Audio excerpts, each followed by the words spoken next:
Do you know ball? I mean, do you know ball? This is the common question that is put in the comments or saying statements like, you don't know ball, bro. These are the type of things people say in the wars in the comment sections about the sport of football. But today we are going over how to truly identify whether or not you know ball. I'm going to start off with myself and why I think I know ball. I'm just going to outright say it.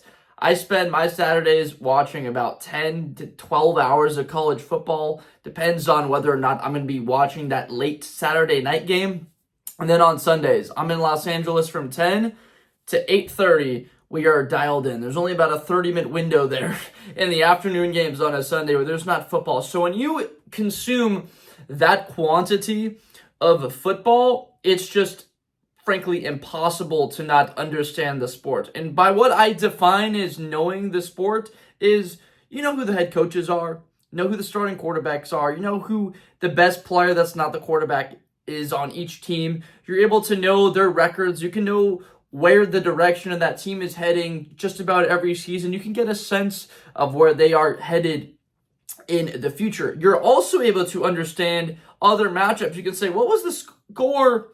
Maybe not the score, but what was the results of the matchup when the Colts played the Steelers earlier in the year? And you could say, well, no, those guys didn't play last year. Like, that's just an example. Or you could say, yeah, they played, and you're able to sort of remember that game. When you consume that amount of quantity of football, you know what's happening in the sport. So many times when I'm looking at these comments, people are saying you don't know it based on a comment that is put as an opinion that someone has. I want to make this statement here and now and say it with the utmost confidence that I can say, saying it with my chest, that if you watch that amount of football and you're a fan of a team, you have opinions. And opinions are fine because that is truly what you believe.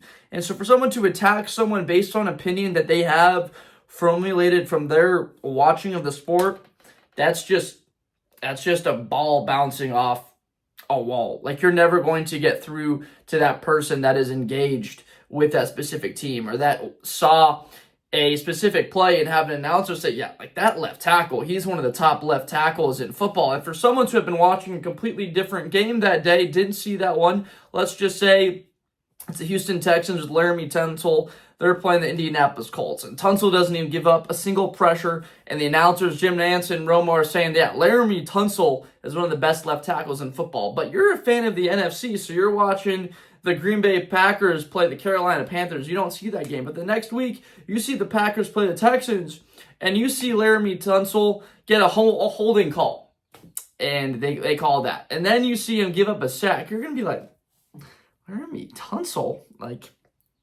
and someone's put in the comments, he's a top 5 left tackle in the league. You're like, what? No, he's not. From that broadcast of what I watched, he was terrible. He wasn't even one of the best 10 players on the field that particular day. So you can see what I'm starting to put out there now. Just because of the broadcast you're able to watch. Even me watching 10, 12 hours on each of these days, I'm missing certain plays. I am not watching every single play from each of the games, but where I am able to make that up for is the time in watching a bit of film. With the NFL film, like, you can watch the All-22 on a lot of this stuff. I don't spend as much time as I'm going to be in the future as I continue to develop this show and this brand and be able to grow this community of you guys. But that is a determiner of really knowing how good these guys are. So, do you know what a penalty is? Are you able to watch a play and you can see, oh yeah, that's an illegal block in the back, that's going to be called? Or are you watching that and you're like, where's the illegal block in the back? That should have been called a penalty. Where is the call? So there's the area of knowing ball. It's such a great area, this particular subject, because you can watching a game and see a catch, and if you're for that team, let's say Patrick Surtain intercepts CJ Stroud, okay? And the ball is, like, it hits the ground, but it's a matter of, are you a Houston Texans fan? And that's CJ Stroud, but yeah, that's an incomplete pass. It looks like an incomplete pass. Or if you're a Broncos fan, like Pat Surtain, that's an interception. That's an interception. Like, that's picked off. that is the exact same thing. We're talking about opinions of quarterbacks. There's the overall like arching, you can talk about who the elite quarterbacks are and people can agree, or the corners or the linebackers, but on specifics of literally calls made by referees, officials, representatives from the NFL itself making calls that can be seen differently in other eyes because it's a judgment call. You're making it based off your eyeballs, then you're looking at a replay and still coming up with something else. You can see how this topic really starts to get a little bit into the weeds. How about the fact of just knowing your specific team? I'm mentioning that amount of quantity that I particularly am watching, I'm able to understand who the players are. You start to know their numbers.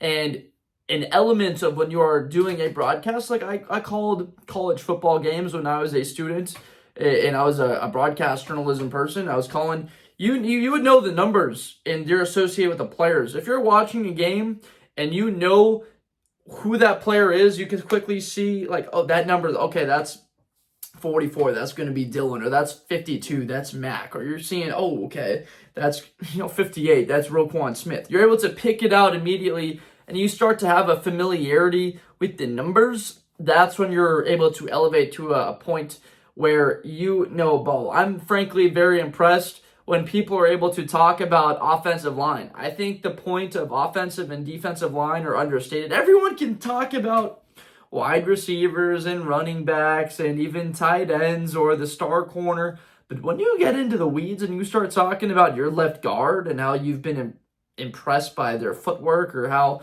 their PFF grade is a little bit low based off what you've seen and they're able to pull to the right side, in a wide zone offense, I'm like, okay, like you know ball, like you understand what you're saying. Like when you watch a game, you can understand a little bit more of it. This is a type of community here of people that watch the sport a lot, maybe played a little bit of it.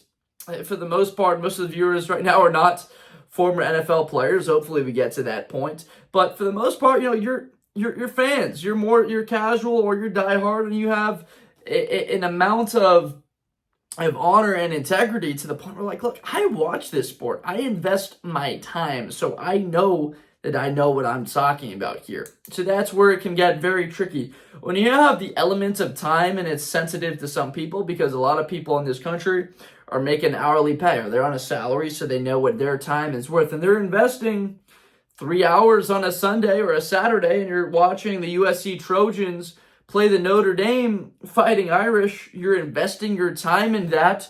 You're watching the game actively, and you're not just on your phone scrolling through Twitter or just at the game getting drunk and at a bar. There's a complete difference where I would say if you say you know ball and that's how you spend most of the games, you're not going to have the same knowledge that someone else that's just on the couch and they're scrolling and they can have Red Zone rolling, or they've got Sunday Ticket, YouTube TV, and they've got everything that they need. They're squared away. They're checking scores and stats from other games.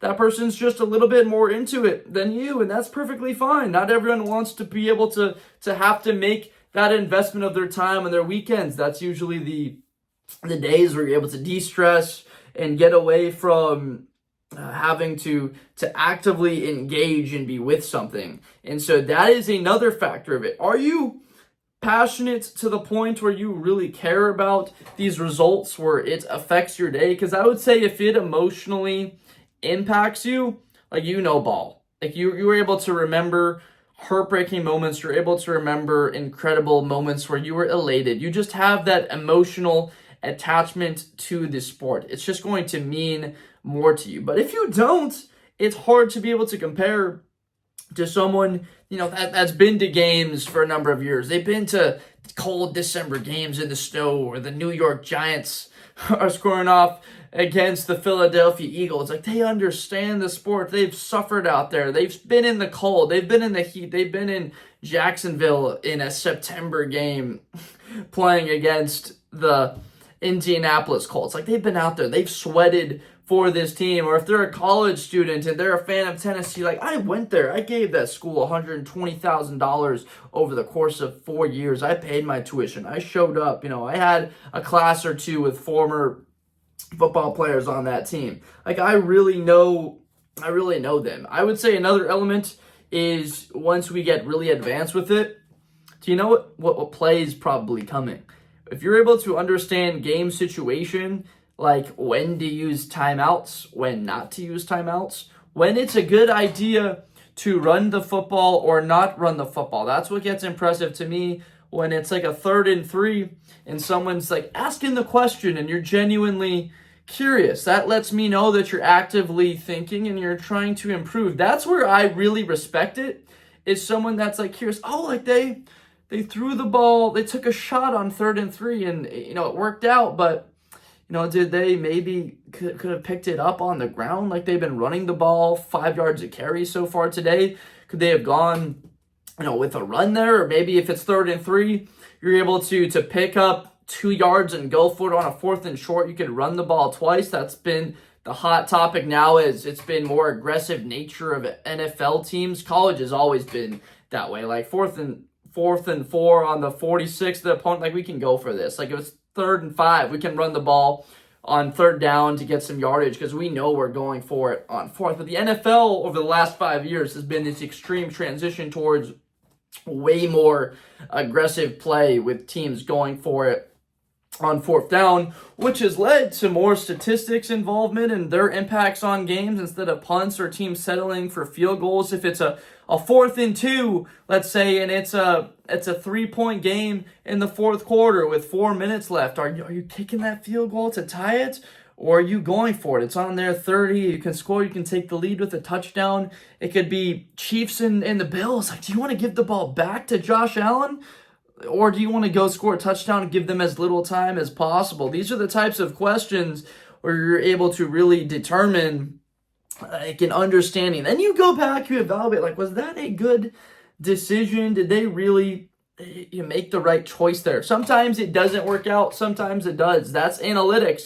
If you've got a 62% chance of converting, that means a 38% chance that you don't. But if that increases your win percentage by 15%, by getting the first down instead of your win percentage chance being only increased by 4, kicking the field goal to tie it, and you give Josh Allen the ball back, that's where the analytics element becomes very fun to talk about. So that was a whole fun topic to go about. I'm going to bring this up a whole lot more often because there is a ridiculous, I don't know if it's infinite, but there is a ton more that we can dive into for the element of do you know ball. I bet if you're watching to this point of the episode, you probably know a bit about ball, like you've spent enough time to understand the elements of the sport and get into those deeper questions, the intricacies of the game and decision and management, which is truly where it bars down to. Like, do you know ball? Do you know enough about the sport? Like, if you were on the sideline, you could know when to call a timeout. You could know what play to be able to run. Like, you could suffice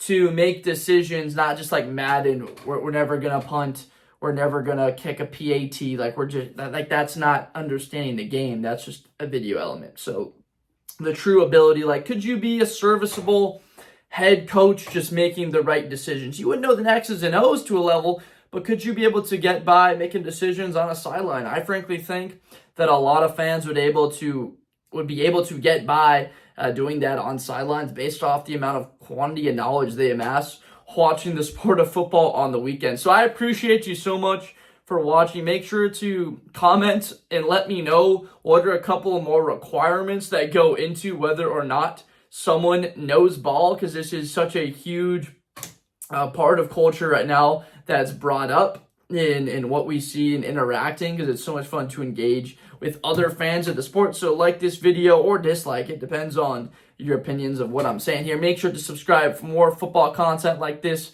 coming out in the future, and I will see you next time.